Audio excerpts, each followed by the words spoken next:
जय हिंद दोस्तों, आज की इस वीडियो में बात करेंगे इंडियन आर्मी की एक नया रिक्रूटमेंट की प्रोसीड्योर के बारे में बताऊंगा। विस्तार से आपको नोटिफिकेशन से लेकर बताऊंगा A to Z इन्फॉर्मेशन। और आप लोग इस चैनल पे नए हैं तो चैनल को सब्सक्राइब करके बेल आइकन दबा के ऑल कर दीजिए, ऐसे ही हर तरह की जॉब की नोटिफिकेशन आपको मिल सके। तो दोस्तों चलते हैं वीडियो की ओर। ये जो नोटिफिकेशन आप देख रहे हैं एम्प्लॉयमेंट न्यूज़ में ऑफिशियल नोटिफिकेशन निकला है और ये जो फॉर्म है ये सिर्फ इंडियन नेशनल सिटीजन के लिए एप्लीकेबल है।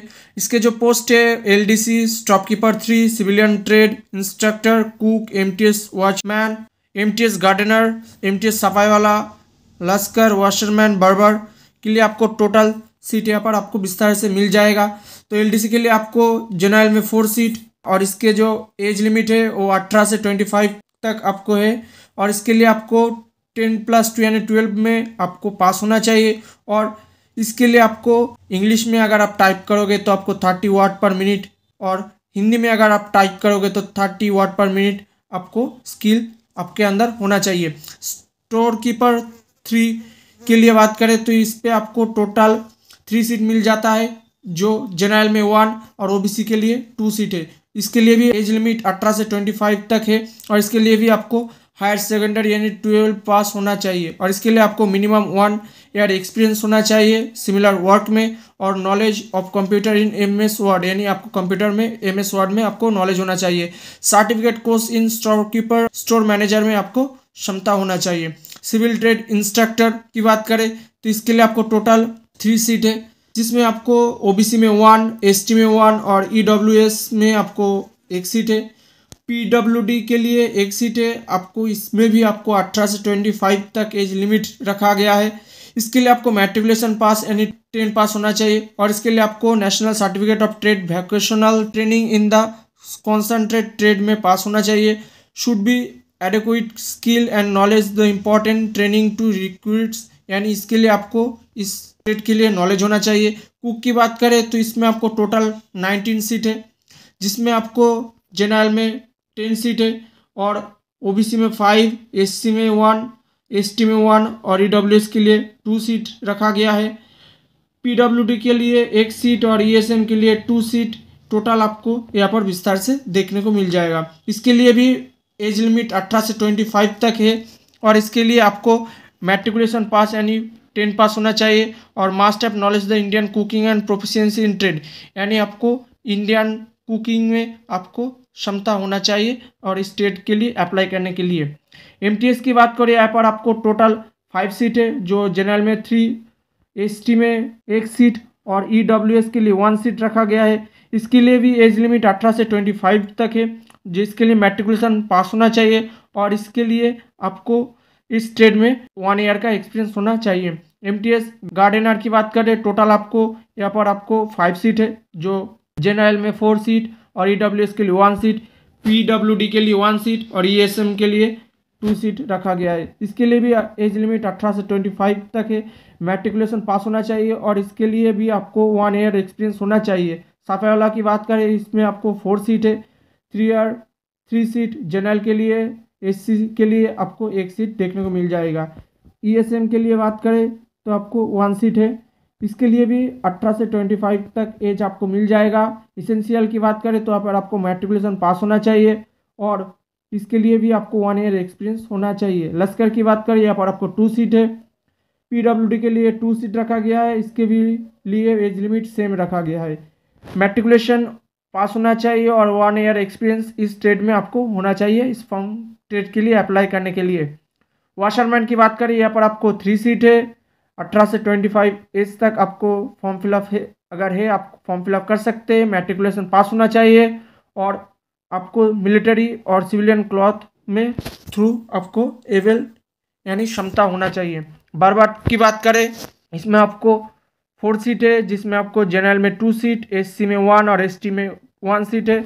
ESM की बात करें तो इसमें आपको 1 सीट है, 18 से 25 तक आपको एज लिमिट होना चाहिए, मैट्रिकुलेशन पास होना चाहिए और 1 ईयर एक्सपीरियंस आपको होना चाहिए। यहाँ पर आपको टोटल सीट विस्तार से बताया गया है।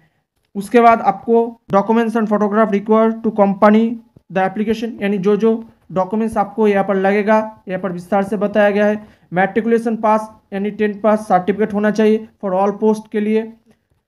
यानी अगर आप 12 पास एलडीसी के लिए अप्लाई करते हो तो भी आपको 10 पास का सर्टिफिकेट देना पड़ेगा। Date of birth valid from the matriculation 10 pass certificate, यानी आपको जो डेट आपका फॉर्म फिलअप में उस डेट के साथ आपको यहाँ पर मैच होना चाहिए। 12 यानी 10+2 सर्टिफिकेट आपको होना चाहिए for the post lower division clerk and civilian store keeper 3 only. IIT NCTVT certificate अगर आप है तो आपको देना होगा for the trade civilian trade instructor only, यानी अगर आप सिविलियन ट्रेड इंस्ट्रक्टर के लिए आवेदन कर रहे हो तो आपको ITI सर्टिफिकेट और NCTVT सर्टिफिकेट देना मस्ट है। Passing certificate of diploma graduation post certificate proficiency course any other higher education if applicable for all post, अगर आप किसी भी पोस्ट के लिए अप्लाई करते हो तो यहाँ पर आपको देना पड़ेगा। Graduation certificate, diploma, post graduation किसी भी सर्टिफिकेट है तो यहाँ पर आपको देना पड़ेगा। हायर एजुकेशन जो है, आधार कार्ड देना पड़ेगा and pan card for all post, यानी आपको पैन कार्ड भी देना पड़ेगा और आधार कार्ड भी देना पड़ेगा। एक्सपीरियंस सर्टिफिकेट इफ एप्लीकेबल है तो आपको देना पड़ेगा for all post. Caste certificate SC ST OBC अगर के लिए आवेदन कर रहे हो आप कोटे में तो आपको देना पड़ेगा। Latest valid non ceremony layer certificate issue only the central government format for OBC candidate, यानी OBC कैंडिडेट के लिए आपको नॉन सेरेमनी लेयर सर्टिफिकेट देना पड़ेगा। Latest valid economical worker section certificate only the prescribe format issue by the government for EWS candidate, अगर आप EWS candidates के लिए आवेदन कर रहे हो तो यहाँ पर आपको इकोनॉमिकल वर्कर सर्टिफिकेट देना पड़ेगा। The certificate should be issued by the prescribe authority, यानी आपको अथॉरिटी से द्वारा आपको इशू होना चाहिए। The officer who issue the certificate should verify all relevant documents following due process as prescribe the respective state, यानी जो ऑफिसर इस EWS के लिए आपको इशू करेगा वो सारे आपको विस्तार से डॉक्यूमेंट्स चेक कराना होगा। Disability certificate showing disability 40% above issue by CMO civil surgeon of government hospital, यानी अगर आप PWD कैंडिडेट हो तो आपको सिविल सर्जन और CM के द्वारा गवर्नमेंट हॉस्पिटल से सर्टिफिकेट देना पड़ेगा। Discharge certificate for ex serviceman only, अगर आप एक्स सर्विसमैन हो तो आपको डिस्चार्ज सर्टिफिकेट देना पड़ेगा। NOC फॉर प्रेजेंट एम्प्लॉयर, अगर आप प्रेजेंट में किसी जगह काम करते हो तो आपको NOC सर्टिफिकेट देना पड़ेगा।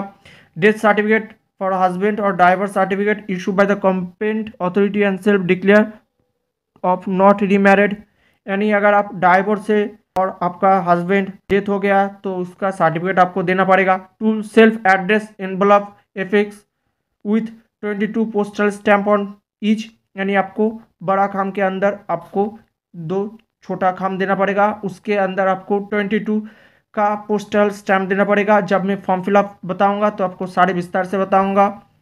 Admit card should be filled by candidate, यानी आपको जो एडमिट कार्ड का एक पर्ची है वो पर आपको फिलअप करना पड़ेगा। Recent passport size photography not more than 3 month old, यानी आपको 3 मंथ के पहले का कोई फोटो अप्लाई नहीं होगा।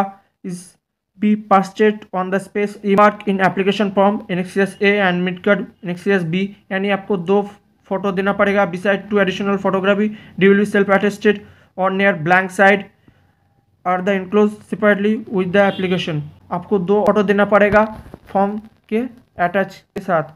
एज लिमिट और रिलैक्सेशन 18 से 25 तक आपको एज सारे पोस्ट में मिल जाता है। SC ST के लिए 5 ईयर, OBC के लिए 3 ईयर, PWD के लिए 10 ईयर, अगर आप SC हो ST हो तो आपको 5 ईयर एडिशनल मिल जाता है। OBC के लिए 3 ईयर, एक सर्विसमैन के लिए सर्वेंट है तो उसको 6 मंथ आपको मिल जाता है। और इसके लिए गवर्नमेंट एम्प्लॉयमेंट है तो आपको 40 ईयर आपको जनरल में, 43 OBC और 45 SC ST कैंडिडेट मिल जाता है। वुमेन कैंडिडेट की बात करें तो यहाँ पर आपको 35 तक आपको एज मिल जाता है। 38 फॉर OBC, 40 ईयर तक SC ST कैंडिडेट आपको मिल जाता है। एग्जामिनेशन की बात करें तो यहाँ पर आपको part 1, part 2, part 3, part 4 paper होगा, जिसमें आपको subject general intelligence, reasoning, general awareness, general English, numerical aptitude में आपको 2 घंटे का टाइम दिया जाएगा। जनरल इंग्लिश में 50, न्यूमेरिकल एप्टीट्यूड में 25 तक आपको यहाँ पर विस्तार से बताया गया है। नेगेटिव मार्किंग आपको 0.25 यानी 4 क्वेश्चन को अगर आप गलत करते हो तो आपको 1 मार्क्स पेनल्टी देना पड़ेगा। Practical test will be conduct the individual as per merit in written examination. बाद आपका स्किल टेस्ट होगा, टाइपिंग टेस्ट फॉर एलडीसी के लिए 35 तक आपको इंग्लिश में और 30 वर्ड पर मिनट आपको हिंदी में अगर टाइप करते हो तो यहाँ पर आपको देना पड़ेगा। सबमिशन ऑफ एप्लीकेशन, यहाँ पर application for the post of जो विस्तार से बताया गया है। जब मैं फॉर्म फिलअप बताऊंगा तो यहाँ पर आपको विस्तार से बताऊंगा। प्लेस ऑफ रिटन और स्किल टेस्ट, जो रिटन टेस्ट होगा यहाँ पर आपको उत्तराखंड में इस जगह पर आपको भेजना होगा। कॉल लेटर एग्जामिनेशन, यानी आपको जो एडमिट कार्ड की पर्ची है यहाँ पर आपको फिलअप करना पड़ेगा। जनरल कंडीशन, जो दौरान आपका फॉर्म रिजेक्ट हो सकता है, यहाँ पर विस्तार से बताया गया है। आप एक बार चेक कर लेना, नहीं तो मैं अलग से एक विस्तार से आपको वीडियो बना के दूंगा। यहाँ पर ये जो फॉर्म है यहाँ पर आपको प्रिंट कर लेना होगा। मैं इस फॉर्म का लिंक आपको डिस्क्रिप्शन पे मिल जाएगा। तो दोस्तों, वीडियो का अच्छा लगा तो लाइक करें, कमेंट करें। अगर आप पहली बार इस चैनल पे आए हैं तो चैनल को सब्सक्राइब करना मत भूलना। आज के लिए इतना ही। जय हिंद, वंदे मातरम।